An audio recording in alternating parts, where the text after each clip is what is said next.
Hello YouTube, back once again, and today I saw what's probably going to be the summer's biggest movie, The Avengers: Age of Ultron, and let's talk about this. Now, the plot of the movie is the Avengers have reassembled, and in the opening title sequence, they get Loki's mystical staff thing back, and when Tony Stark, before he touches it, the Scarlet Witch shows him his greatest fear, which is him causing all the Avengers to die. So in response to that, Tony Stark decides to make a super mega death robot that hopefully will prevent any evil things from happening. But lo and behold, the giant evil death robot Ultron decides that the best way to save humanity is to kill everyone. And there's no off switch for this robot. When will someone design a goddamn off switch when you design an army of super robots? But whatever. So the Avengers have to reassemble and take Ultron down. Let's talk about the good and bad of this movie. Well, first let's start with the good. What's the good? It is always great to see the Avengers back with each other. I still can't believe they were able to pull this off. Just to get all these actors together, how many films they had to make to get here. They're able to get all these characters in there. All of them get such great screen time. Everyone, Robert Downey Jr., Chris Evans, Chris Hemsworth, Scarlett Johansson. It was great to see Mark Ruffalo again. I mean, he has not been in another Marvel movie besides the first Avengers, so it was great to see him, unlike all the other ones who have been in other things besides this, other Marvel films beside that. Then, of course, Hawkeye, he definitely got a lot of development in this movie, which I was glad about, because he hasn't been in a single Marvel movie besides the first Avengers movie, and he was pretty much kicked out of the first half of that movie as a mind-controlled slave. So great to see him. Great to see him getting some development. That was great. Ruffalo's still definitely the best Hulk there's ever been. So love Mark Ruffalo. Great to see those two. Like I said, every actor does a great job. They're all so comfortable with their roles now. Not a single awkward moment with them acting. They all play off each other so great. It is just tons of fun to see all these actors with each other. So that was a major positive. Always amazing to see the Avengers assemble. Another thing, and of course we got a few new Avengers in this movie. There was three. I'm not going to give away the third because that's a bit of a plot thing in the movie. But the two new ones, we got Elizabeth Olsen, sibling of the Olsen twins, if you're wondering, and Aaron Taylor Johnson as the Scarlet Witch and Quicksilver, and they were both really good in their roles. Both a lot of fun. Both felt very powerful. Had some pretty good moments. Scarlet Witch in general, in particular, had one really incredibly badass moment with Ultron and showing her powers off. She kicked ass, Scarlet Witch. That was amazing. So yeah, there were great additions to the cast. So both were a lot of fun, and it was fun to see those more Avengers become a part of the Avengers. So that was great. They did not feel out of place or awkward against all the other actors, so great thing there. And of course, it is an action movie, so what's the hugest things that can matter is the action. The action's great in this movie. It's so fun, so kinetic, so over the top insane in so many scenes. That's actually one of my favorite scenes in the movie, when Hawkeye's like, this is a really weird situation we're in right now. I am firing arrows at robots on a floating island. There's something weird about this. That was great. Yeah, but the action's so great. I would say the two they're just so great, so well choreographed, so kinetic. I would say definitely the two action highlights is one was when the Hulk was fighting Iron Man. That was a great action scene. Had some really good comedy, just with Robert Downey Jr. and just some really very explosive, and that and the climax. The climax was freaking amazing. Every Avenger getting a great piece of action sequence. And there are the two huge major shots in the movie, like one of the opening title sequence, like when like all the Avengers are just kind of like are running, and then suddenly just the camera slow mo's and just a shot, they'll go like, yeah, forward, and so that was great. And then there's the shot near the end during the last action sequence when there's a 360 shot of all the Avengers in a circle. Oh, you see them all kill the robots, beat the shit out of the robots in different ways, and so great action all around, just tons of fun. Just not a Michael Bay movie when you're just begging for it to end and you're so bored. Really fun action from beginning to end. So that was wonderful. There was still a lot of great witty dialogue between all the Avengers. This movie definitely had a lot of humor. This had the one scene, I would say the highlight was the one scene I've always wanted to see in an Avenger movie, when all the Avengers basically just at a party and they all and all of them start wondering if they can all pick up Thor's hammer. That was great, especially Thor's just smirking at all of them as none of them can even move the hammer, and then Chris Evans like slightly and you just see Hemsworth's face just go, like suddenly just stare in horror. That was freaking hilarious. Such great comedy for all around. And Ultron, I didn't think he was the best villain, but he was a very powerful villain. He didn't feel unstoppable, because the thing about Ultron is he's not just one singular robot. He's basically just a giant network thing. So basically, like, they just have to destroy like every single robot if they want to kill him and defeat him. It's not like, you can't let one survive, or else he can keep making more of himself. So Ultron felt like a very great villain. Powerful villain, and and his plan was actually a really good one. It made much more sense than Loki saying, "I will conquer the world by opening a wormhole and sending an army that doesn't really obey me through it, and hopefully they'll agree to be for me to be in charge." No, Ultron's plan is like, "I will destroy the world," and the way he goes about trying to destroy the world is actually a very efficient way of trying to destroy the world. Very smart way to try to destroy the world. Just that was a great one. So. Like I said, good cast, new additions to the cast, dialogue, action, all fantastic from beginning to end.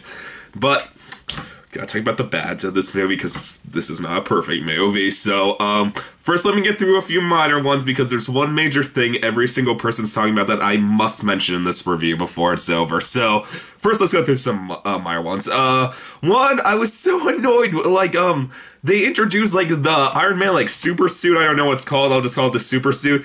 And he only uses it against the Hulk during the Hulk versus Iron Man action sequence. And even though it was a great action scene, so it's like, why don't you use that in the climax? Like, the whole world is in danger of being destroyed, and you're just like, oh, screw it. I just want to use it against the Hulk. That was annoying. The comedy was really good. There was one really huge groaner of a joke that made me go like, oh my god. Which was, there was a scene like when Mark Ruffalo like hops, like they're being shot at, Mark Ruffalo and Johansson like jump over the side of a bar, table thing, and then Mark Ruffalo lands in Johansson's breast, and then he's like, oh, sorry. I was just like, oh my god, why did they do that? It's moments like that you do get the feeling that, like, they do think, like, their audience is just horny, like, nerdy teenage boys. Like, you're just kind of like, oh my god. Like, it's like in Star Trek Into Darkness, if you saw that, just the scene when Captain Kirk just turned around when that girl was changing, you just see her half naked, and she's like, well, I was like, it's a pretty huge groaner of a joke, so that annoyed me. Ultron, he was not the best villain. As far as the hierarchy of Marvel villains go, I definitely was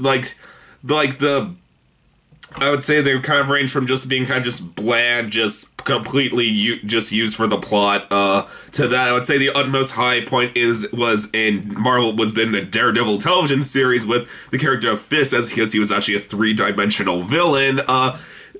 Ultron was just okay. Like, he doesn't do without he's not really that fun. Like, he has a few funny lines. He's not as enjoyably over the top and hammy as like Loki was in the first one, so Ultron, he felt powerful. The character wasn't the most interesting though. He felt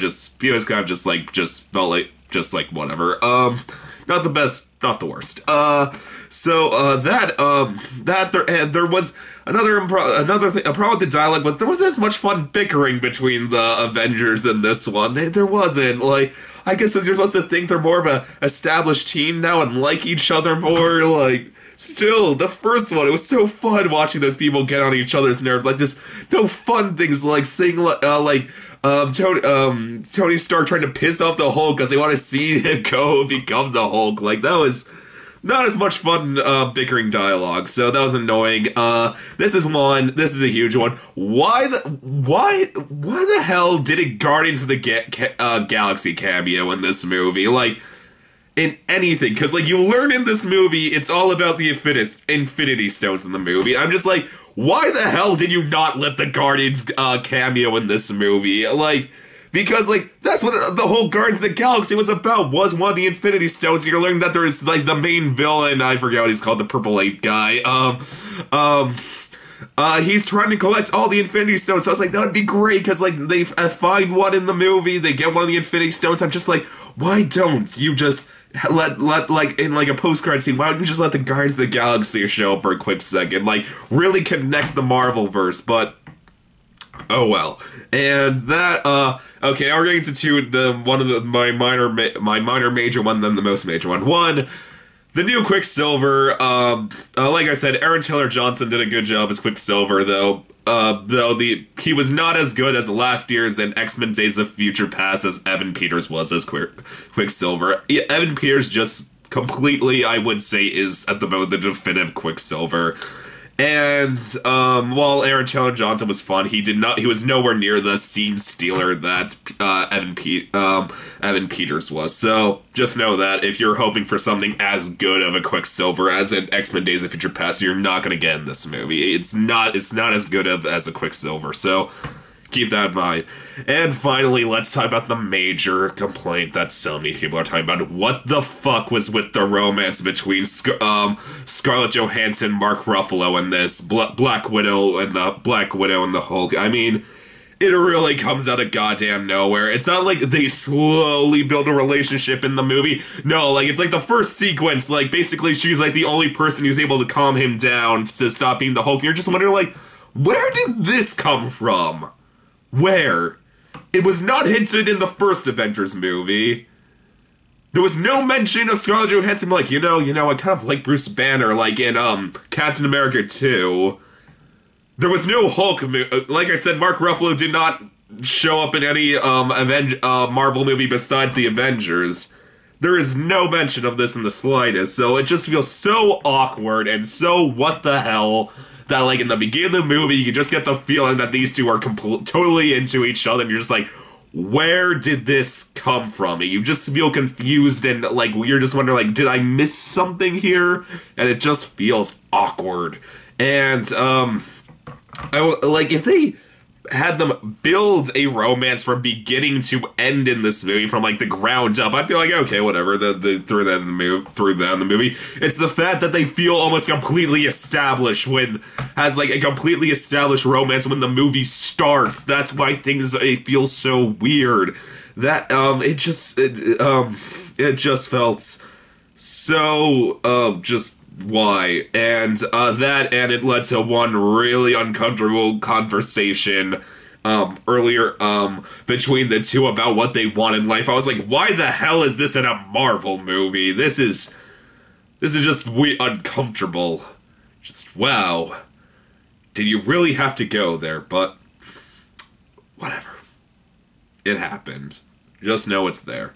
Oh yeah, and like one last, like, it's just, the other reason it feels so weird is because in Captain America 2, it felt like Scarlett Johansson and Chris Evans were, like, getting into a romance with each other. Like, Captain America and Black Widow were, like, starting to, like, have feelings for one another. And that's just completely ditched in this movie. There is no mention at all to it in this movie. And you're just, like I said, you're just wondering, where did this come from? Beginning to end with the romance, just, well. I digress, though. So that was the good, that was the bad. Some quick notes before I give a final score.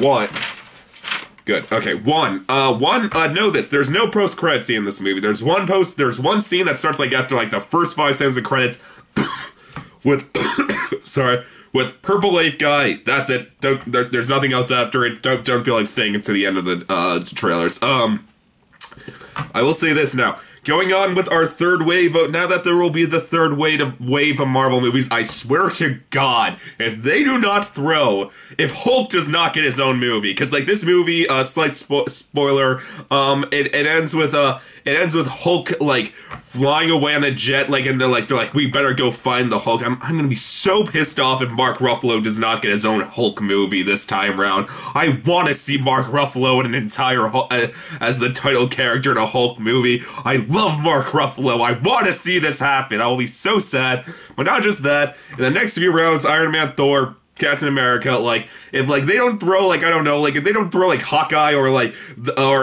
Scarlet Witch into, like, at all in either of these, I'd be really sad and pissed off, because I'm just like, come on, you added all these new characters, I want to see more of them, but, like, I mean, that was so great in Captain America, too, how, like, Scarlett Johansson was in so much of it, like, it's gonna be so sad if they just ditch all the new characters until the next Avengers, so there's that. I mean, really bummed out that doesn't happen.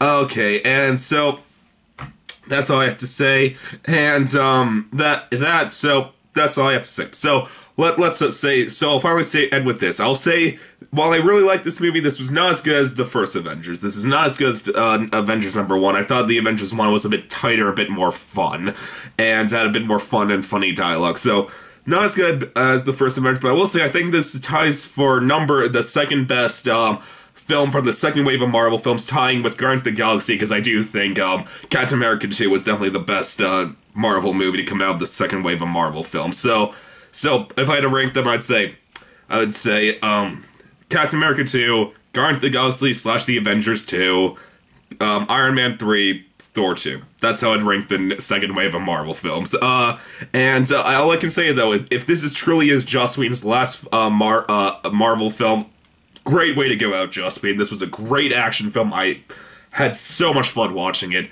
You did not go out on a low note. You went out on a high note. So, as a final rating, I am going to give this movie, The Avengers: Age of Ultron, a solid 3.5 out of 5. I really like this movie. It was really good. I can't say it's as great, though, because, like, the issues do pile up in this movie, and, but it's still a blast. If you like Marvel, you're gonna like this movie. You'll like The Avengers, you're gonna like this movie. If you just want a fun, over-the-top, insane action flick, you're gonna like this movie. And, I'm gonna go into one last major spoiler here, so don't wanna know? Cut out now. Okay, at the end of the movie, Quicksilver dies. I just want to know in the comments, do you guys honestly think Quicksilver is dead? Because I don't. I don't. Just throwing that one out there. If anyone has any thoughts about it, please respond with, say something in the comments. Also, do you honestly, I know that Daredevil's now part of the Marvel canon universe. Do you think that Daredevil could ever work with the Avengers? Because, like, and I don't mean, like, work with them. I mean, like, could this actually, like, feel right having the two things together?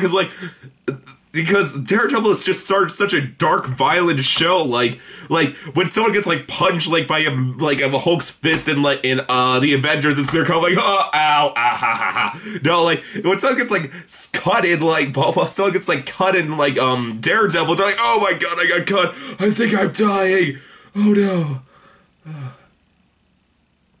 So, please tell me, do you honestly think this could work out if they ever got the Daredevil with the Avengers? But that's all I have to say. As always, YouTube, please subscribe. I will see you next time. Okay, bye.